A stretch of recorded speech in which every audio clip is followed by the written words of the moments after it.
seat tonight, though. It's weird. Sitting in the broadcast. Oh, good, look, we're live. Sitting in the host seat is I don't know, man. It's like some nights it's uncomfortable. Because like this is an example of one of those nights, but sometimes I'll like not forget there's a podcast, but get super busy or like there's a million other things going on. Like if the business is cranked, like I'll have like 30 orders and I'm exhausted and it's like you don't want to short your guest or the audience or anything else, but like your head might not be 100% in it. Right. So like I was sick. I want to say it was when Thad was on and I just felt like crap like all day and so I ended up pounding like a bunch of meds and caffeine right before I got on, and then ended up drinking with him. I had a good buzz going by the time that podcast was over. Felt a lot better by the end of the night, huh? Oh yeah, I was wrecked. Ethan Jet was like, "What are you drinking out of?" Because I had that ale horn, and what I didn't realize when I filled the ale horn up with the rum and coke is how much the aroma was going to hit me. So I think I was getting a buzz off the aroma too. What's up, Yak Bass? Yak Bass, what's going on, dude? Well, everybody, welcome to the podcast. Got my boy Alex Purs on here with me tonight. How you been doing, Alex? Good, man. Busy all the time. So, You got some busy. exciting you got some exciting news today. I did. I got some exciting news today. It was some very exciting news. You should tell the people what you're gonna get. So we're going to be upgrading this year to a Titan X 12.5. That is like the tactical fishing team standard now. It really is. And I mean, it, it always has been, let's be honest. It just took everybody else a while to figure it out. Yeah, this is true, myself included. He didn't have to Photoshop any pictures of you in one though to convince you. Oh no, I knew the day it came out because I got my Slayer Max, and about 4 or 5 months later, the Titan X came out. Oh, isn't that the worst? I was not angry, man, but I was like, man, if I would have known about that, I would have just waited. I fished in my little crappy Pelican for 2.5, 3 years. So what's another Hmm. few months? You know what I mean? But no, not to take anything away from the Slayer Max. I love that thing. I absolutely love it, and the only reason I want the Titan is so that I can take my kid with me. Yeah, the weight difference between the Slayer and the Titan's going to be a little interesting. It's not that bad, man. The Slayer's like 120, 125 when it's rigged. Oh, is it really? Yeah, with the drive and the seat in it, so it's not that bad. Plus, I have a trailer, so Oh my God, if I didn't have a trailer, I could not truck transport or God forbid car top the Titan. That I thing did is it. a behemoth. I did it with the Slayer for the first year, and I broke the rules of landing gear, and I would load my kayak up and roll it from the top of the ramp or right close to the water at least, right off the bed of the truck into the water, fully loaded. I Are you not mean, supposed to do fully that? loaded. No, you're not. They have a weight limit on them. Oh, And it never really gave me any issues. I did bend one track because of where I had it positioned at, but it never really gave me any issues other than at the end of the day, some of these North Georgia boat ramps are straight up and down almost, and it's like trying to load that thing up and slide it up into the bed of my truck was just a pain in yeah. the butt. So That's that there, kind of boat. That's that kind of boat ramp where you back down it and you feel like you're getting ready for a NASA launch. Like you're looking up at in the morning, all you see is the moon. yeah, you got to be worried about your boat sliding off the trailer because they're so steep. But Yeah, like around here, I don't even leave the kayak, like it's not attached to the trailer. I pop all the straps and then I have a tether rope that's mhm. clipped off. So like if it floats away, it'll get caught, but there's nothing keeping it from sliding off the bunks. But like I don't there's only two ramps I can think of. And I don't go to them often where it's steep like that, but honestly, the Titan weighs so dang much, I'm not sure it could slide off the trailer. Right, I do the We same. Like at Lake Lanier here in Hollis Latham, where I fish all the time. mhm. It's straps off, rope on the front, back it down the boat ramp. It's not going to go anywhere. No, our boat ramp on Saturday, the water's real low at Lake of the Ozarks. And so getting it off wasn't like terrible. I watched a lot of the other guys struggle, like understandably, dropping one tire off the other. Like one guy came down and it wasn't his fault. He was trying to get, I want to say it was a Wilderness Systems, the big one. He was trying to Oh, get it off of the oh, trailer. Yeah. So he went to the one side and it dropped off the ramp, but like not in a way where the kayak was going to float off. And then he mhm. went to the other side and ended up dropping off. Well, that's the side his rod locker was on, and he had to get so far into the water, even with the rod locker up on like the post, like a lot of trailers have. When he was pulling up the ramp, there was water flowing out of Oh, the rod locker. Oh, John's checking in.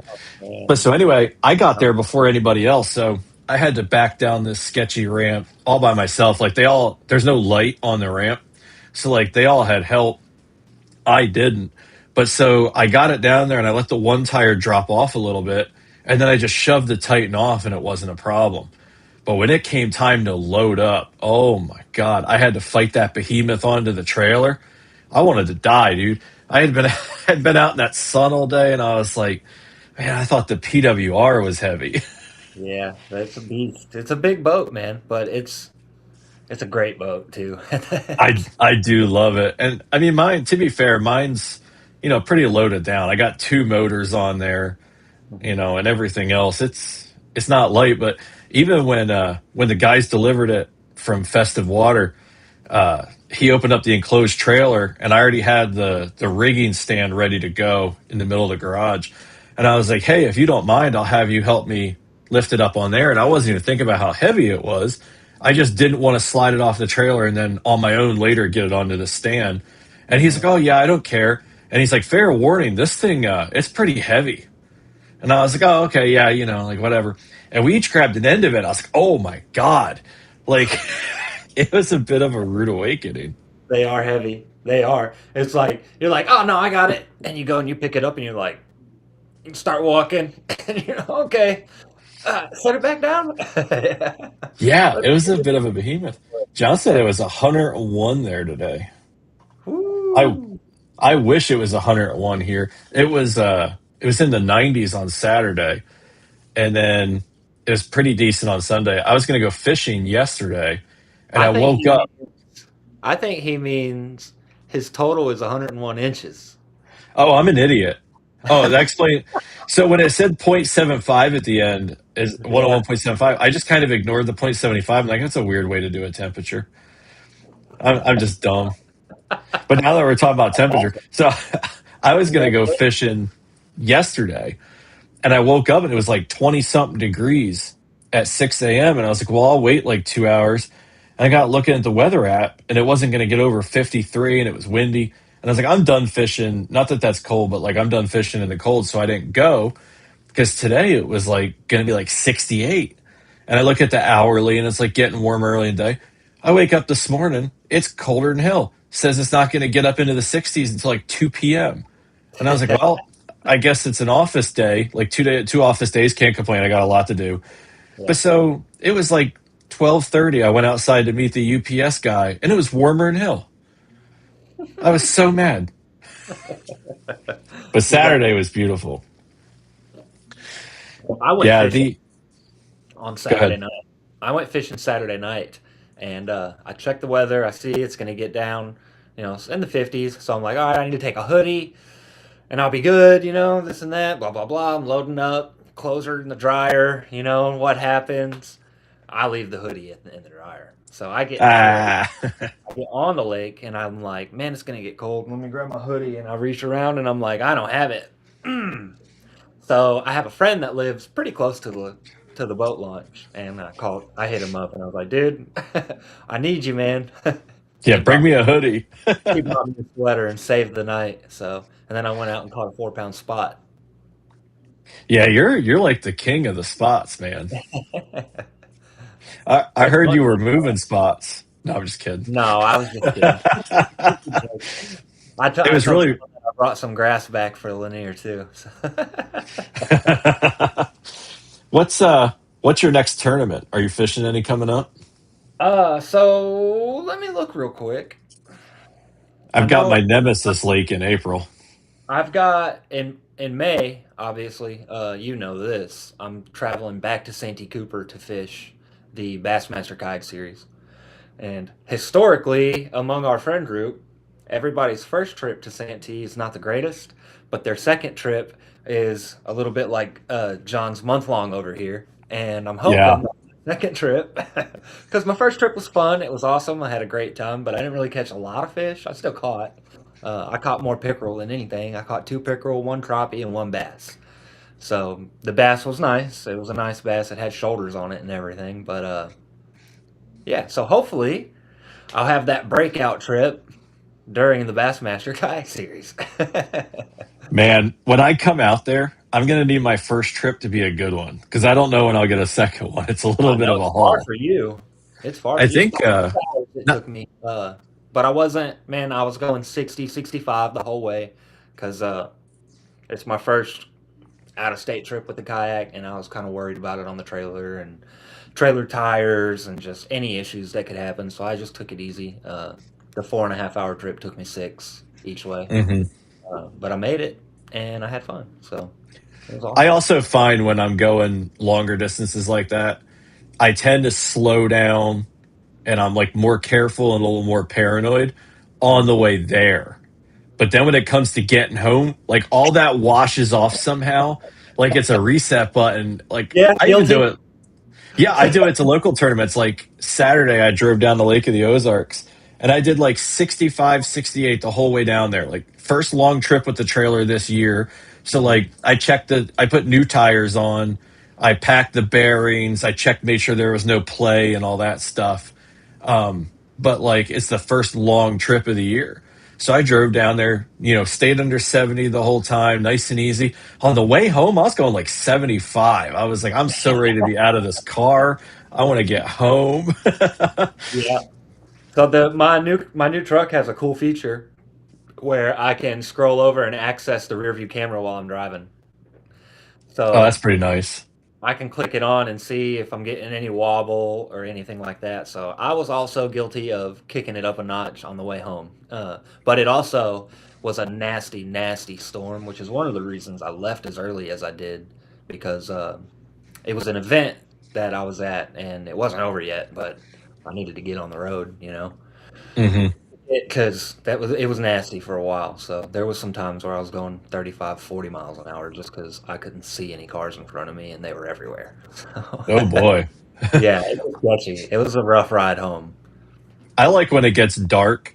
So like, cause I'm constantly looking in the rearview mirror and like looking at the kayak, look at that wheel, look at this wheel, like always paying attention. Then when it gets dark, I can almost just pretend the thing's not back there. Um, I my PFD is always on the passenger seat. So like sometimes on longer drives I'll get paranoid and I'll reach over and I'll hit the bow lights so that they light up and I'm like, "Yep, it's still in the trailer," and then I turn them back off. I'll just ride the brake a little bit so it lights it up back there and I can see it. Oh, that's a good idea too. I'm getting used still to the Titan having the swivel seat.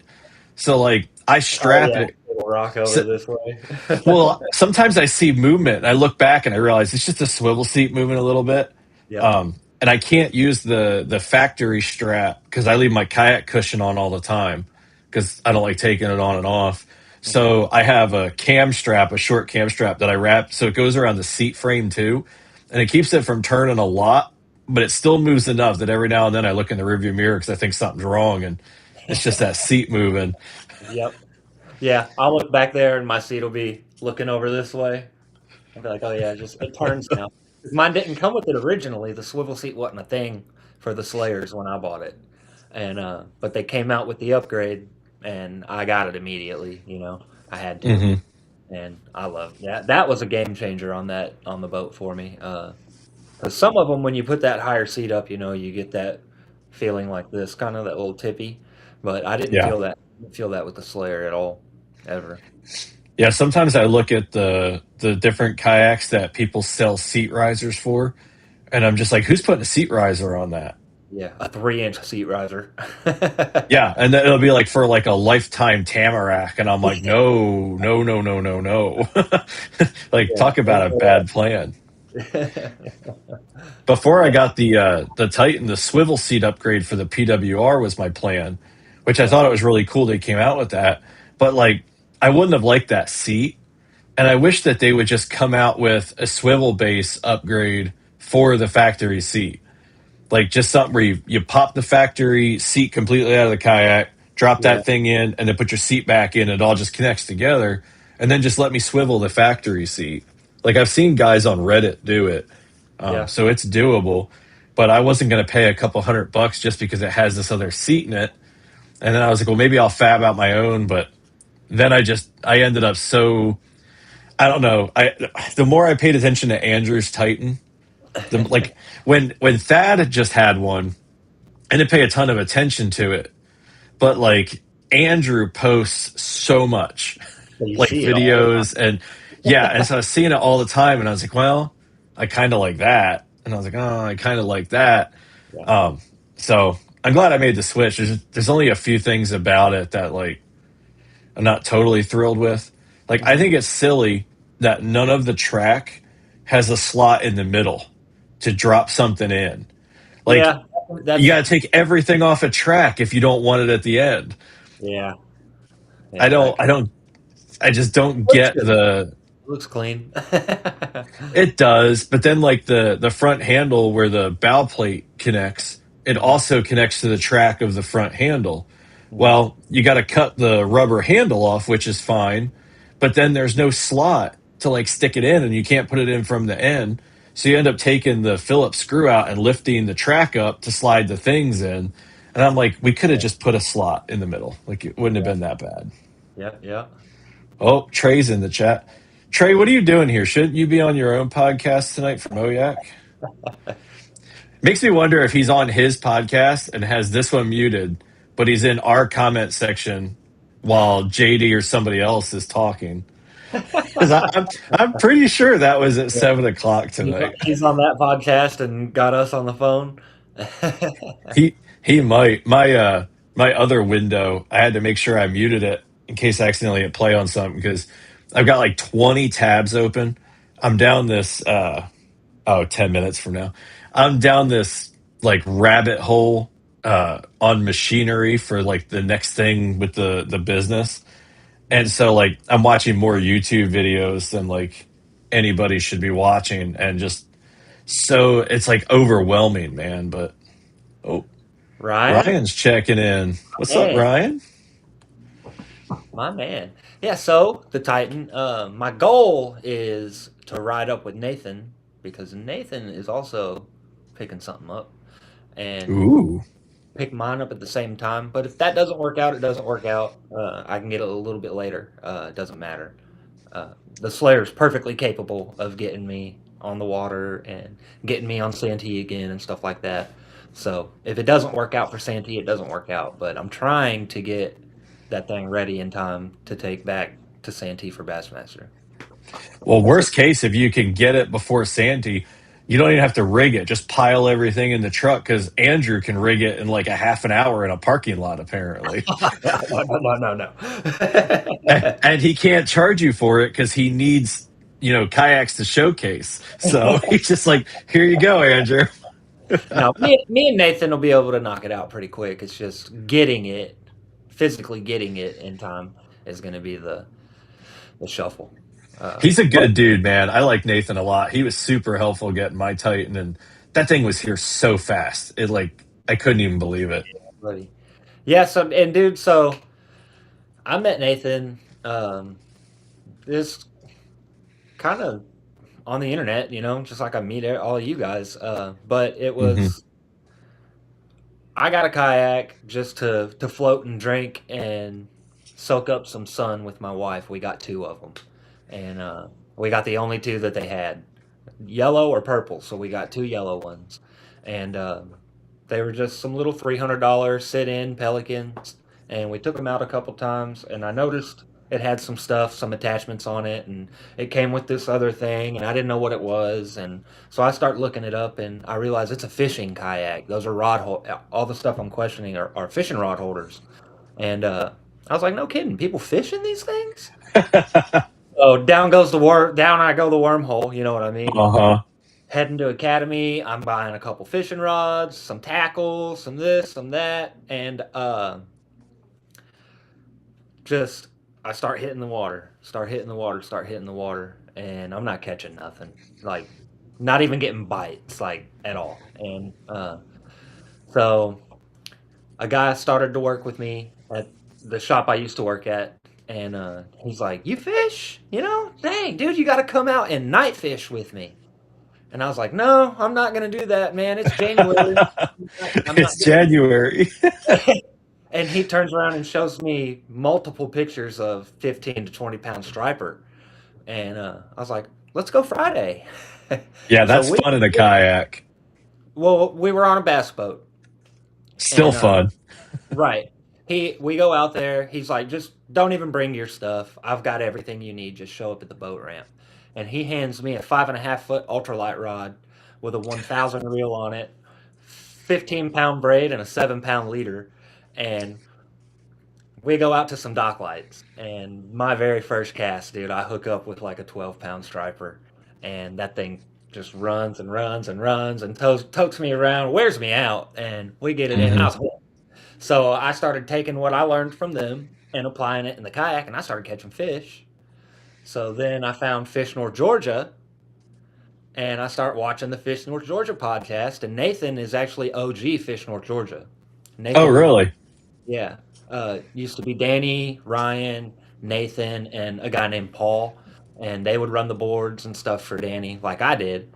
And he hosted a tournament. We had a kid that passed away, unfortunately, in a boat wreck, and they hosted a benefit tournament for him, and I fished in it, and that's how I ended up meeting Nathan.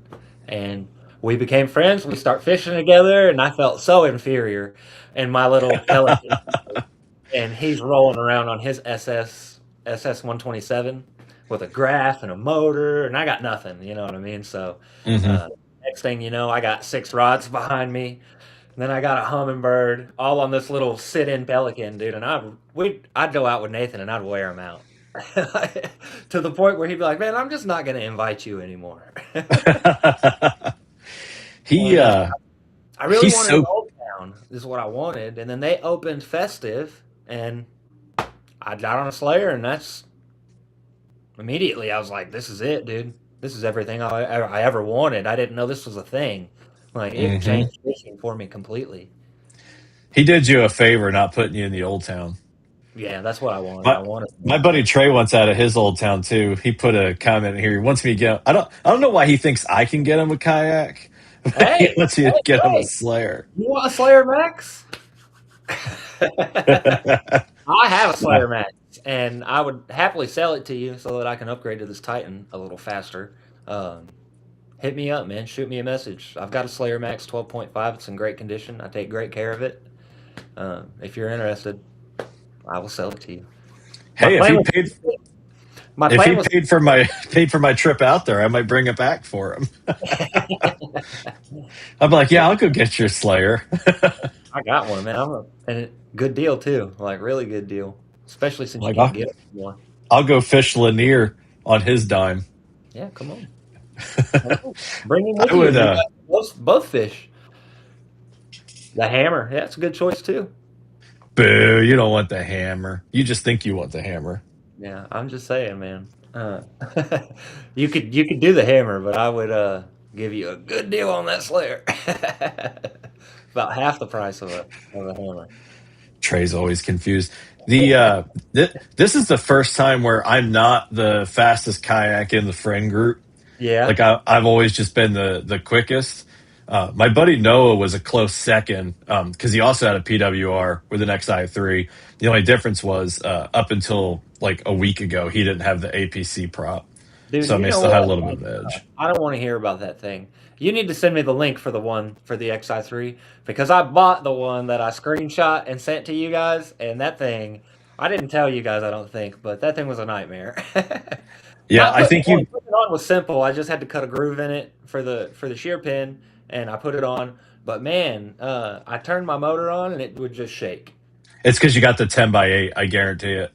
Yeah. Okay. Instead of I, 10x5. So I see I need that that. it drives me bonkers. I actually talked about it in the native video. Well, not native video, but I did a Titan walkthrough I just filmed.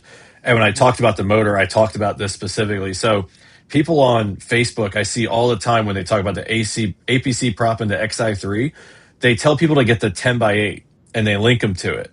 But the 10 by 8 is the wrong size for the XI3.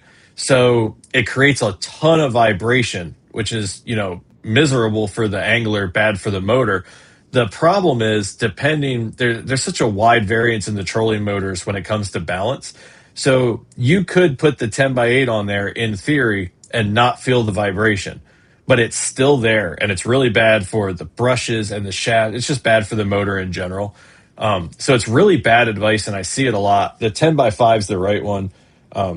I know there's at least one person here in Missouri that runs a 10 by 8, and they're like, it's fine. It's not fine, but Not. It's yeah. not fine. I'll tell you right now, my kayak wouldn't even move. The motor head would just boom back and forth, back and forth. And it does say in the description that it's Minn Kota and similar. So I don't know Well, what Minn Kota. yeah, that's what gets people is that's the only one they sell that says specifically trolling motor because it's real popular with I want to say the old towns that have like the built-in Minn Kota or whatever. It seems to work The okay with waterfall. those. Yeah, it probably works okay with those because the kayak weighs as much as a car, so it's picking up all the vibration. But so they market that one specifically to trolling motors, but it's wrong for the XI3. Okay. John wants to know why you're upgrading. Okay. So I want to take my kid fishing is number one, like one of the reasons, but the main reason is because I do a lot of demos and I do a lot of expos and shows with Festive Water, and the Slayer Max 12.5 has been discontinued uh, with the release of the hammer.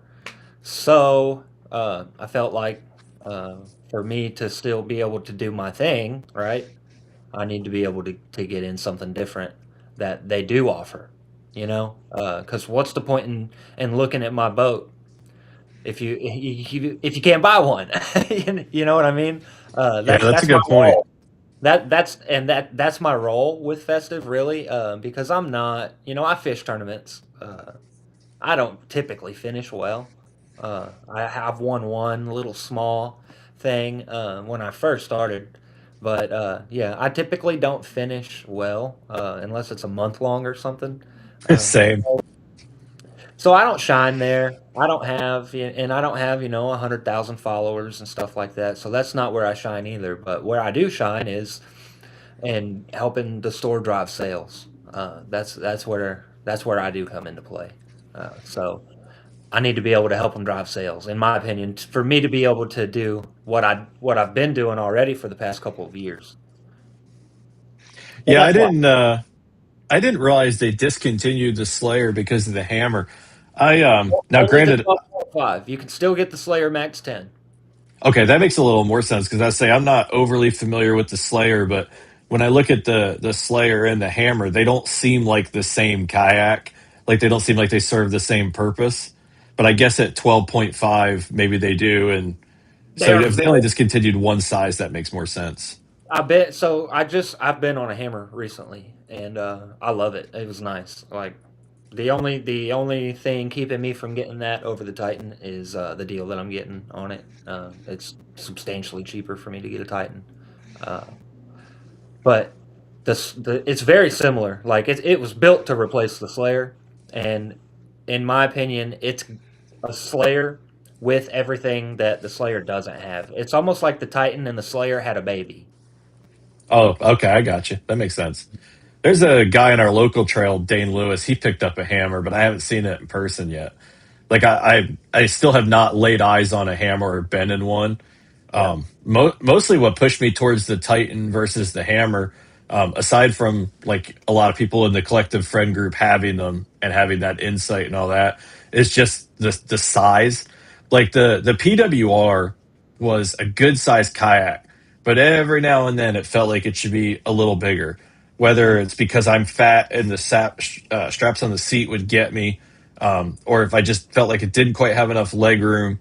I just need a little more room. And the Titan, like my God, just even when you look at it, it's so much bigger. And then when you actually get out in it, like somehow with the pedal drive and everything in there, it still seems so much more massive than the PWR did. Yeah. So, and it's got that advantage over the hammer. Whereas if you wanted something that was going to do big water, big water in quotes, because we don't have big water here in the Midwest, but like the bigger lakes and then like rivers and stuff like the PWR can do, then the hammer seems great. But like you Yeah. will not see me taking the Titan in a lot of the rivers I go in that I used to take the PWR. You wouldn't see me take my Slayer down a river. Never.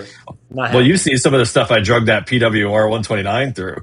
And and so that was just because it was motorized. But now with the RVR being motorized, that's going to get a lot of river hours this year. Yeah. There's a Hey there, PWR guy Walton. right there. What is Walt? Yeah, I right before we jumped on here, there was somebody, I can't remember what group it was in, but they were like, "Hey, show me your PWR 129 setups. I need ideas." And I'm like, thinking, I don't have any more of those, but man, do I got a really good video about a really good setup. So I need to go back when we're done and share that. But my We'll buddy share. Christian is loving that thing. Oh, the PWR? Yeah. He Okay. it's funny because he went from a perception to outlaw, which was Uh, great to him for years.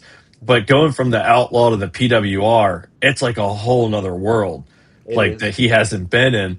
So the first day I took the Titan out, he was like, "So what do you think of it?" After I've been out for a few hours, and I was like, "Well," I said, "the first time I stood up in the Titan, the thing didn't even move." I said it made the PWR feel unstable. And he's like, "That's just wild, man," because like he's just getting into the PWR and Yeah. seeing what's up, Thad, seeing how Yeah. stable that thing is. I finally got on a Titan back in summer. And as soon as I got on it, like I pushed off the dock and I stood up because I wanted to feel that stability. And I was like, all right, yeah, I'm getting one of these. But then the hammer came Yeah. in, and I was like, and simply because of promotion and helping drive sales and stuff, that's why I wanted to get a hammer. It is a Hmm. great one, though. I did like it when I got on it. And it's like I said, the only Yeah. thing keeping me from getting it is cost. I would have to wait longer to get a hammer because I would have to save a little bit more money. When the hammer first came out, that's what I when the Huh? hammer first came out, that's what I really wanted. Until Yeah. I started looking at where the drive flips up, and I was like, "Man, I'll never be able to do a captain's bridge. Like, not the way that I would want to do it." Mhm. And I could on the Titan, but then as soon as I bought the Titan, I decided I wasn't even going to run a graph. So Yeah. like now I don't even have a captain's bridge. And I tell you what, I went out. So Saturday was the Lake of the Ozarks tournament. Lake of the Ozarks traditionally is not good to me. Mhm. So I think I've been there like 10 times, always for events. And last October was the first time I went out and actually managed to catch a limit in an event. I had caught a limit, a good limit, one time before in practice, but never in an event. And so when I went back down this time, I was like, man, I don't know. Like, was that a fluke? So I went back to the same place and put up 69 and a quarter inches, which for me, it only put me in 37th out of 112 people. But for me, that was like huge. And on the drive home, I realized that like I put up a better limit down there this time than I did the previous time or any of the other times. And I spent a lot of time looking at the graph last time I was down there. And Mhm. looking at the graph didn't help me catch any fish, Mhm. but it did just really send me down the wrong path a lot of the times. And it did that at other places at events where, like, instead of I'd look at something and be like, I'm going to go over there and do this. And then on the way there, I'd look down at the screen and see like a bunch of fish, grouped up on a brush pile or whatever. And then I'd spend the next 20 minutes trying to get that to do something. Mhm. Where as if I would have just gone and done my thing, I think I would have done better. So Yeah. I could see getting another graph at some point, but there's some liberation in not having it there. Yeah. 100%. And I've talked about this with a few people too that want live scope, right? Uh, because they think they're going to get live scope and just they're going to go out there and catch 20 or 30 fish every single time they go. And that's not the case. It's not. Yeah, if I thought that would actually happen that way, I would have it. And to be blunt about it, I feel like live scope more often than not is going to make people a worse fisherman than a better fisherman. Um, What do you because think it does to him? no, I call it zombie mode, man. And it's easy to do on dock lights too, because you can see how big the fish are, the striper and stuff swimming around. It's easy to get plugged in on them. Uh, Something I do even when I'm fun fishing is I'll roll up to a spot and I'll 2 or 3 casts. If I get a bite, I set a timer. Or even if I don't get a bite, I'm setting a timer. It just depends on how long I set the timer, right? Uh, Hmm. and when that timer goes off, I still will have trouble leaving, even if I'm not catching fish, because I can see them and they're usually chasing or following or at least looking at it, something. I'm watching them on Yeah. live. But dude, you gotta be able to keep on moving. So really, you're setting a timer to keep yourself in check. Yes. I could probably use that even without the forward facing sonar. Yeah. Luke from Outdoor Boys, when he had his first channel, Catfish and Carp, he used to talk about that all the time. He's like, if you hit 15 minutes and you haven't caught a fish, it is time to move. Yep. And I'd watch his videos and same thing. He'd be like, it's been 15 minutes, we're moving. Or he'd get a bite, lose it, and then not get another one. It's like 15 minutes, we're moving. Yeah. And man, like when I edit my videos, it's funny you bring up the timer because I took the time. Normally, when I edit a video, I have a general idea from memory where the gaps are. Like, oh, here's an hour where nothing happens. So I'm going to rip through it. And if I see something that like I can use as like a couple second clip, okay. This time Mhm. I took the time to look at my timestamps as I was running through and evaluate myself because I always say that a big part of creating content is you can then learn from your mistakes. But I think the majority of us who make content, we're so focused on film it, edit it, put it up, film the next one. How often do you really actually go back and watch your stuff and learn from it? So I took the time and I watched myself. And there was a spot where I spent 40 minutes in like a 50-foot stretch. And I said to the camera multiple times, I know something should be here. I know it's here. Well, when I finally moved up, maybe 20 feet is when I caught my first fish. And then I caught another one and I caught another one. And when that bite died off, it was 11 minutes before I was like, all right, we got to move. And I went 100 feet this way and I caught another one. And so I watched myself through the rest of the day not get welded to a place. I just kept covering water. And when I was covering water, I was catching fish. And even if I was catching dinks, I'd catch a couple and then nothing else is biting or there's not a bigger one. I moved. And I'm like, that 45 minutes that I wasted in that 20-foot bank could have been the difference because that first fish was like 6.75. It was embarrassingly That was small. cute. It was cute. Yeah, it was. But then the second or third fish ended up being the biggest one of the day. And so I think if I would have pulled off that 45-minute bank sooner and caught that first fish sooner, I may have because really I think what kept me from getting past 69 and a quarter, I never culled a 10.75-inch fish.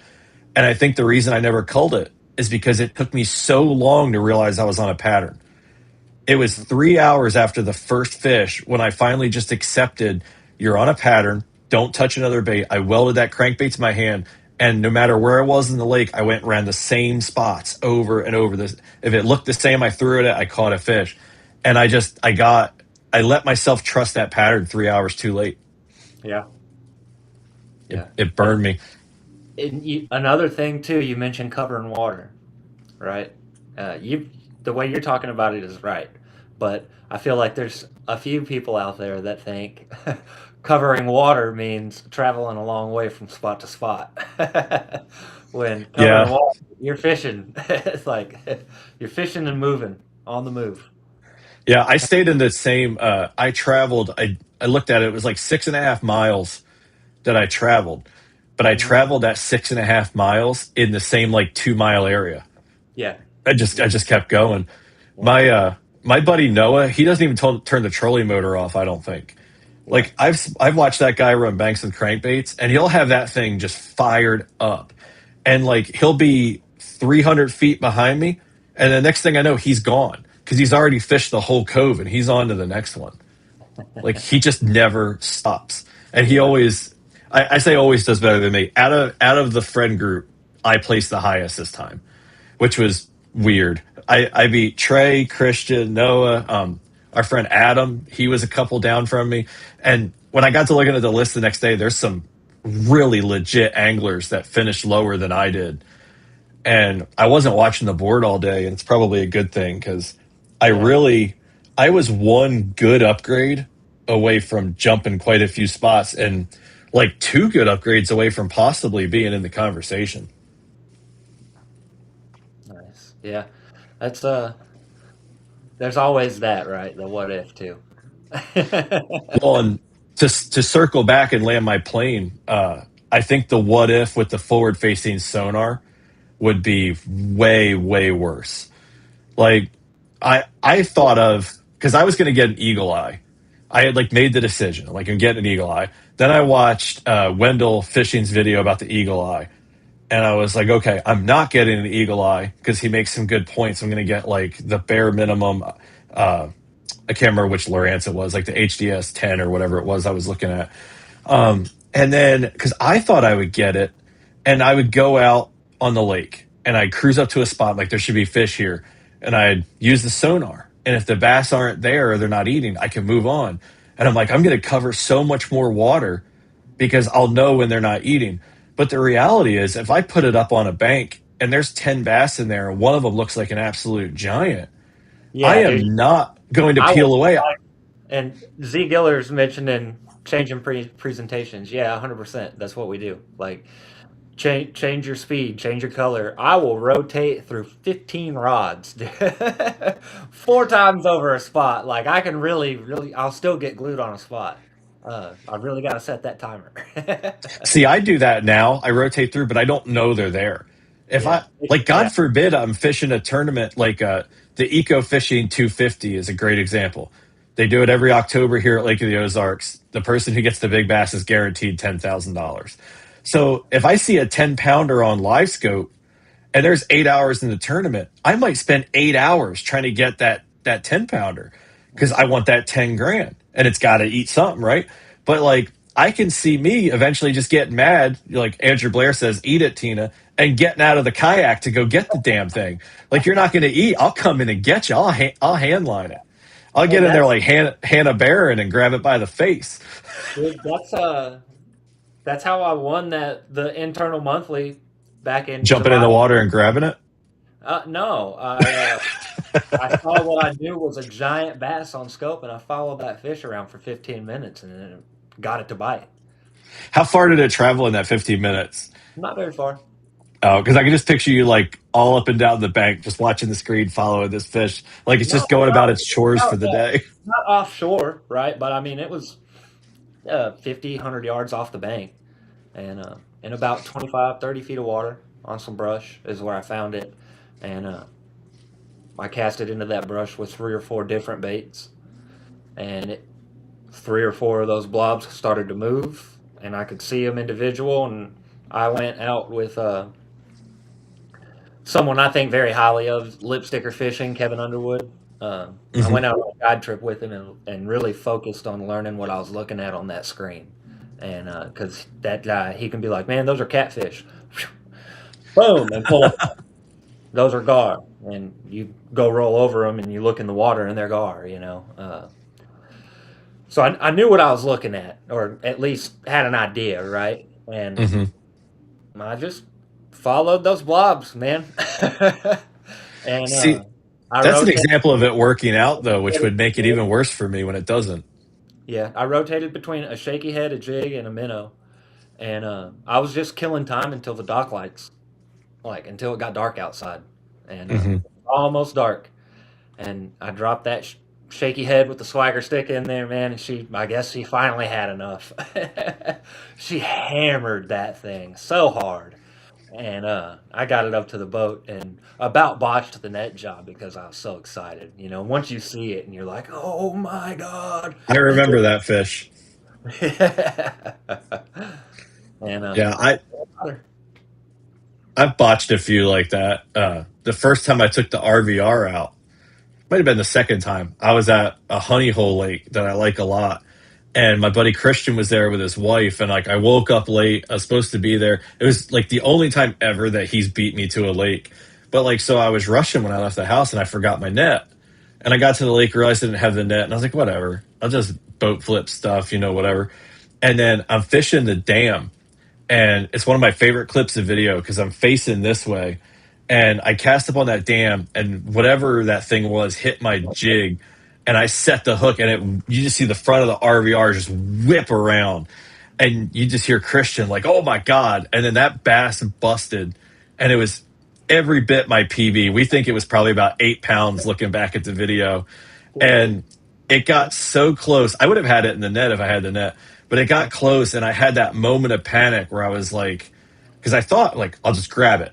I'll just pull it up next to me. I'll grab it. I've never done it, but I can do it. I've seen it a million times on YouTube. And at the last second, I panicked and I tried to boat flip that thing on 14-pound test, and it just Oh, snapped. And oh no. it was 2 years ago. It still makes my heart hurt. Man, I had just about that exact same thing happen to me. I was fishing at night with Justin Spieth, Oh and yeah. we were fishing. I took him out and started fishing dock lights with him, like got him hooked on it, right? And then I was like, well, I don't want to fish dock lights anymore because certain time in the summer you're not catching bass in them, not that much. And so I'll pick up that Colorado blade spinnerbait and a jig and go to work. Well, I never really had a lot of confidence in the jig. So I was trying to get some, right? I had a nice one, it's black and red, nice crawl on it. And I see a blob. I just had 2D at the time, and I see this arch, dude, and it's just massive. And I'm like, that's a big fish. Like, and it's like right under me, man. And that thing's falling, and she hits it, and I pick my rod up, dude. I set that hook, and like the whole kayak came over like this. You know what I mean? And, God, dude, that fish was so big. And That's the best. I got it right here, and I'm going in with the net, and she starts thrashing. I mean, covers me with water, and then she was gone. They leave our lives forever. I was just sitting there, dude, like a wet cat, is what I say. Just Like a wet cat. That's water, awesome. water all over my glasses and everything, dude. It was. See, I didn't say anything. It was just dead silence.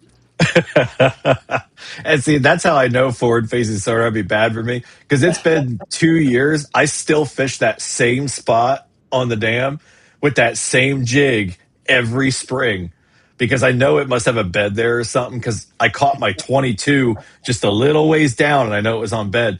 Uh And huh.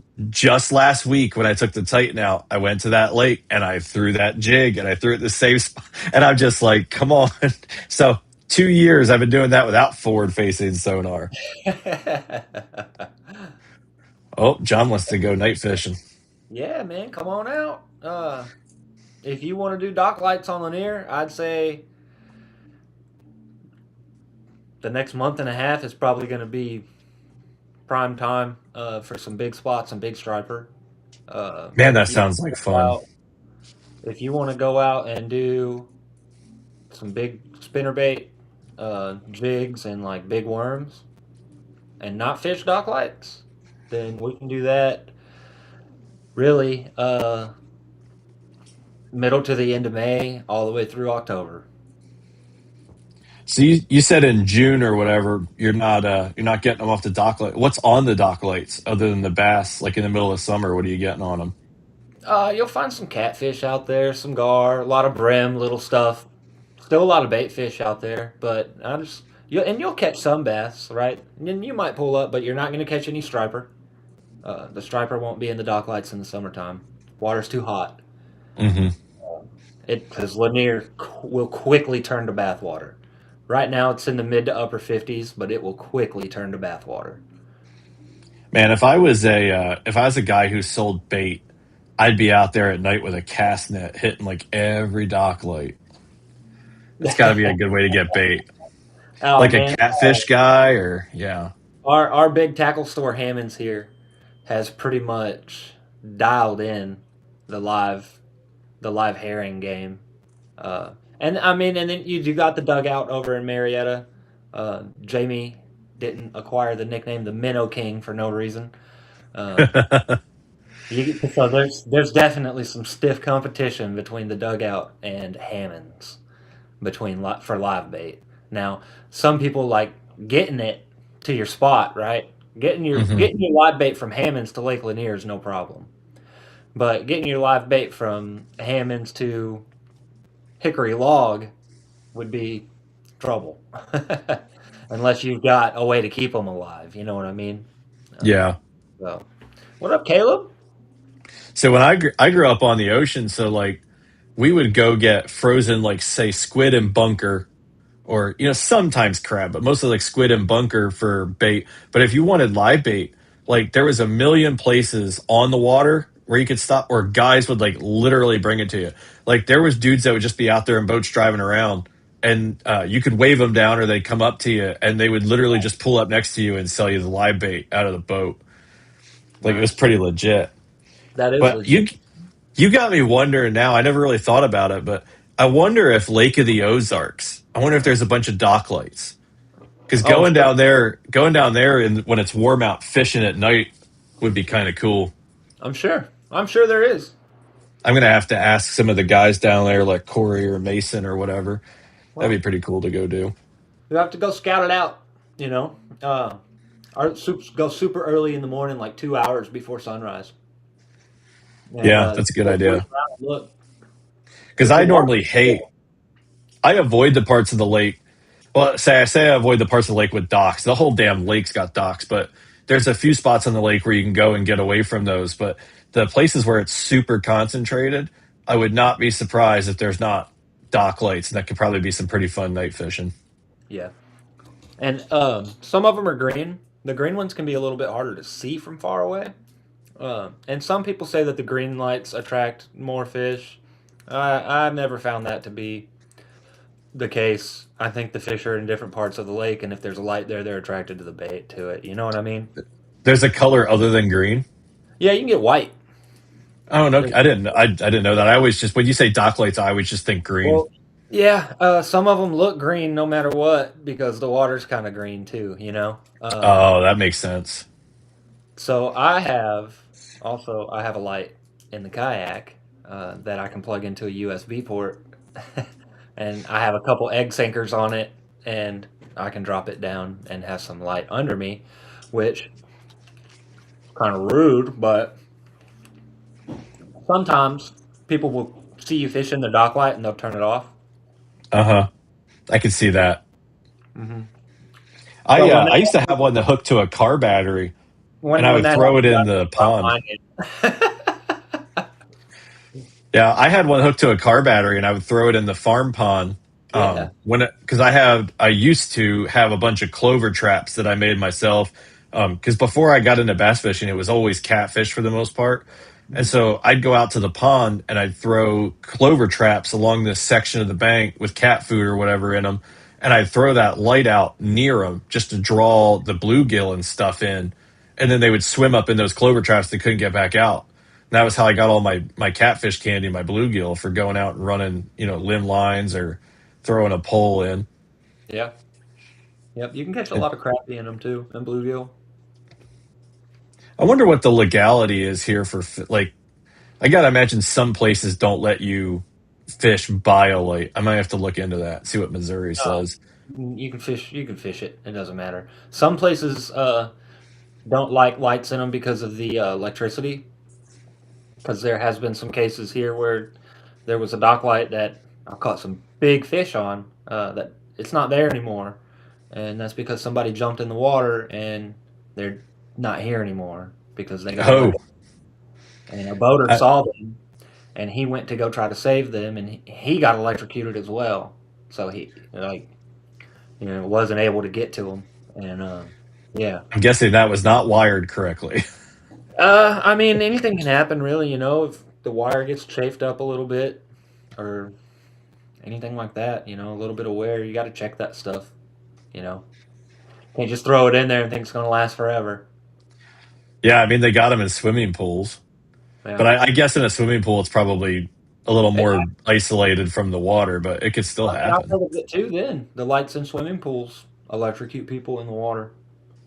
There's a new Final Destination type fear that you didn't know you needed. Yeah, 100% right. So Yeah. tell people about your podcast because that's on what tomorrow, right? Yep, that's on tomorrow. So technically, it's not mine, right? It's the Live Well, which is owned by Danny. I'm part of the team. There's a whole core group of us. We're called the Bike Club, and I like that. and it's Wednesday night. It's called the Measuring Board, and tomorrow night at 8 o'clock Eastern Standard Time, I have Marty Hughes coming on. Oh man, he's busy this week because he's on Wendell tonight. As I saw Wendell post something, he's on yours tomorrow. His is on Thursdays. I Dang. don't I don't know where that guy gets the energy, man. There are days where I feel like I have done this happens all the time. I feel like I've done so much and I've been so productive and I am exhausted. And I'll be barely hanging by a thread and my phone will ring and it's Marty.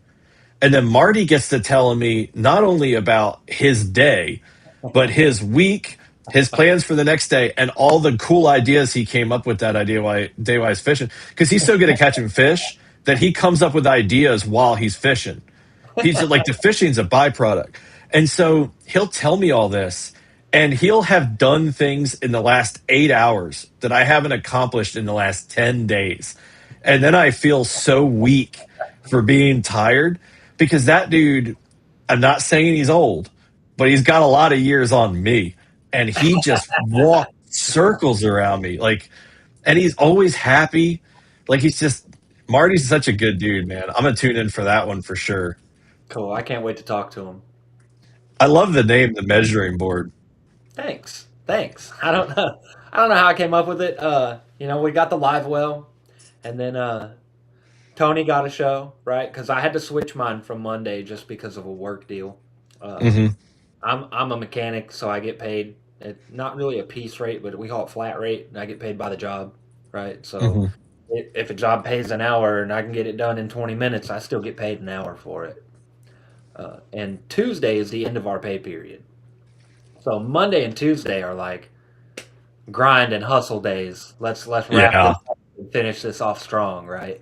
And that's why I was having to cancel the show sometimes. And so I talked to Danny, and we moved it to Wednesday. Tony picked up his show, started calling it the Weigh In, and Danny told me he's like, "Come up with a name for yours." And I was like, "Man, the Keel Guard, look, the measuring board." And then I asked you guys, I was like, "What do y'all think about?" Hmm. Like, and it fits. It just fits with everything else. Yeah, it And was perfect. And the then I logo's cool.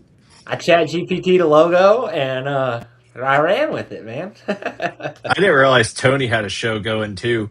It's uh it's weird because with this being the busy season, it doesn't even feel like it should be the end of March. Like my from like the middle of January and really beginning of February, time has just like flown by. Like I've missed almost all the podcasts, like yours, Chase's, Marty's. I've been on like some of them like here and there. I hear It's nice having the laptop now because like I can have that out there while I'm working, and sometimes I comment when I should be working, but it's just it's crazy. I didn't realize Tony had one, but man. I have missed every live well for like the last month, and it feels weird because I Don't never feel missed bad. one once I got a hold of it. Don't feel bad because I miss everybody's too, man. I've been so busy since I started back at the dealership, and it's just grind, grind, grind, dude. I Well, love then those.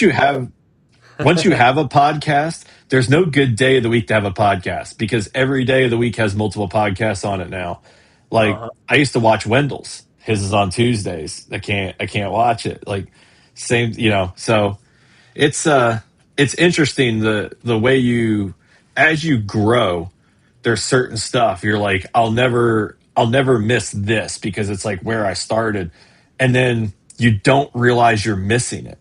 Hmm. Um, It's. I was thinking about a quote the other day. It was from The Office. Have you ever watched that show? Yeah. Did you watch the last one, the finale? Yeah, I know what quote you're talking about. Yeah, where he's like, "I wish you knew you were in the good days when you're in them." Yep. And it's like it's not that these are the bad days, but like those nights when I was just on like FNGO, just in the comment section, cutting it up with everybody. When we had the studio. Yeah, and I didn't realize that all of a sudden I wasn't on those until a couple of weeks went by, and I was like, my God, I haven't watched any of those podcasts in like a month. And now is when I thought it would be slowing down right about now, but it is not, which is a blessing. I'm not complaining, Yeah. but every time I think I'm gonna get to come up for air, it doesn't happen. No, no, it doesn't. It doesn't at all.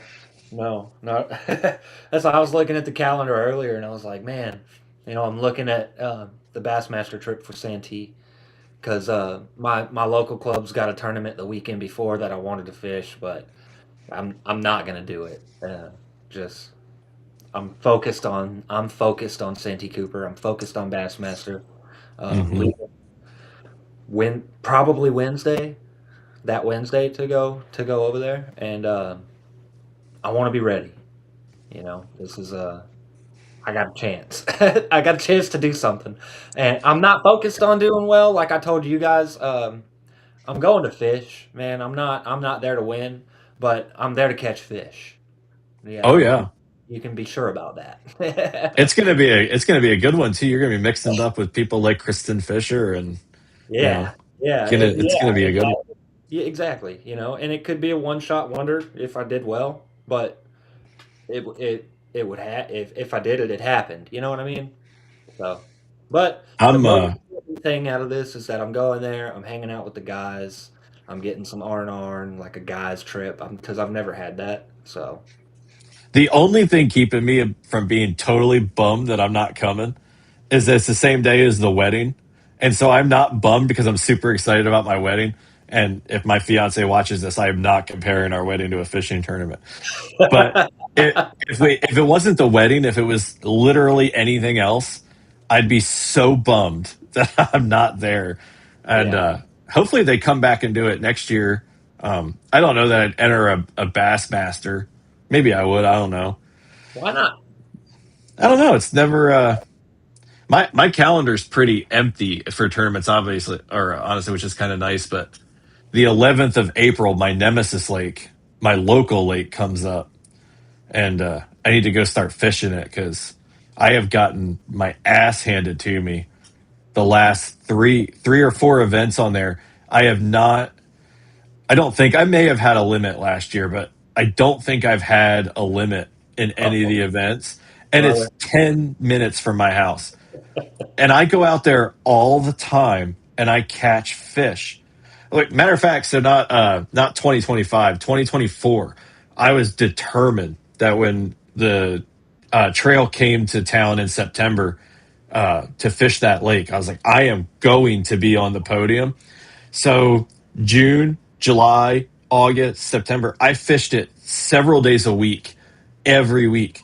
And I followed those damn fish all through their pattern. I had them locked in. I was putting up 90 plus inches when I go out. It was great. Tournament day, I think I skunked. I don't remember. I might have caught one, but I think I skunked if I remember correctly. It was bad. And it was like what happened was everything that I had done was gone.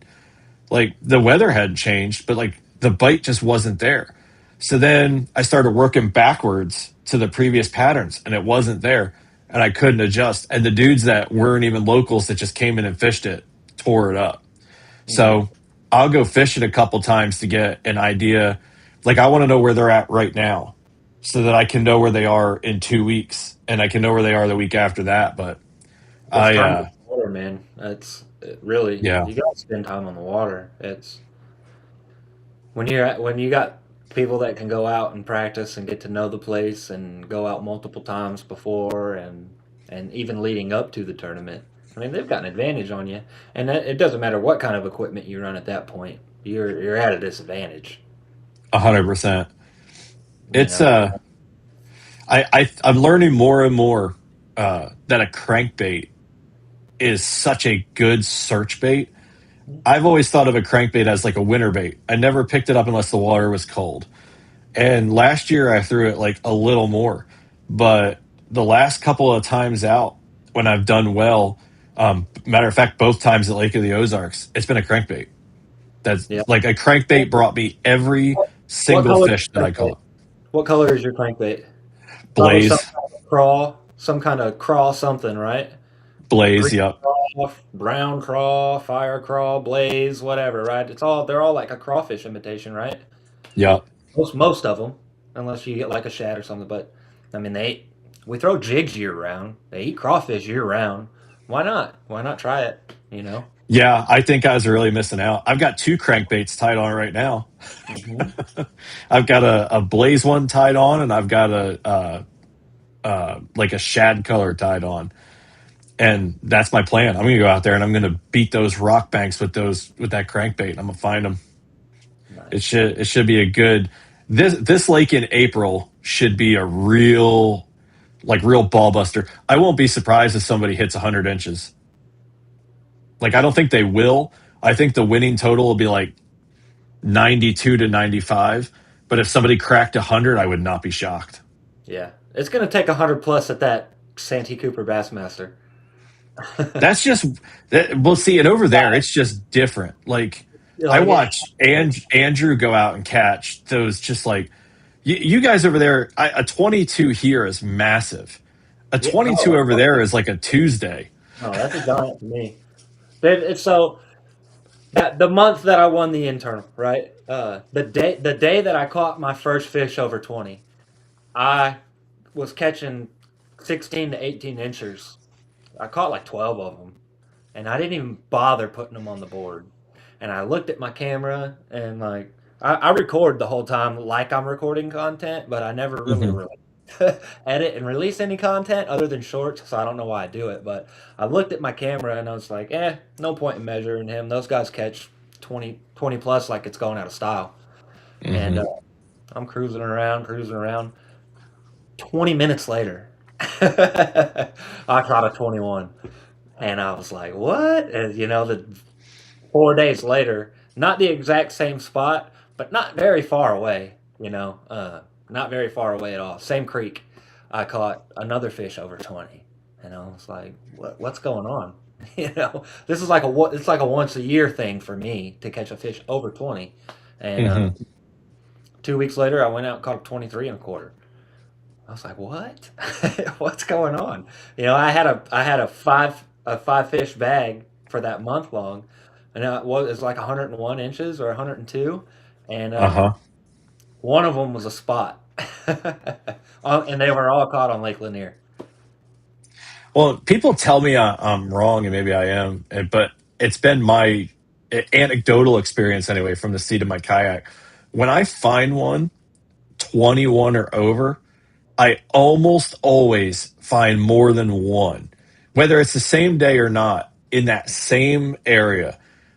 There was a day I was out with Christian. I caught a 21, and then in that same spot, I caught a 21 and a half, and then I caught a 21.75, and then I caught another 21. Yeah. And I don't have days like that a lot, but where I caught my 22, I caught a 20. Like anywhere that I've caught one, specifically 21 and over, I've almost always found at least one more, even if it wasn't on the same day, that was definitely not the same fish in that same spot. Yeah. And so So whenever I catch one, I really wear it out. on the live well, we've asked multiple guests, like guides. Nobody spends more time on the water than a guide does. Hmm. We talked to Danny. Always would ask this question: do you find that the big fish hang out with big fish? And 99% of those guys will say yes. I guess I'm not crazy. And Evan Underwood lip sticker. I've been on that dude's boat more than once. If you go out there and you catch a fish that is a rat, a little dink, under 3, 4 pounds, he's not casting again. Like if he catches 2 or 3 dinks, he's like, we're leaving. So he doesn't find that weeding through the dinks leads to a big one.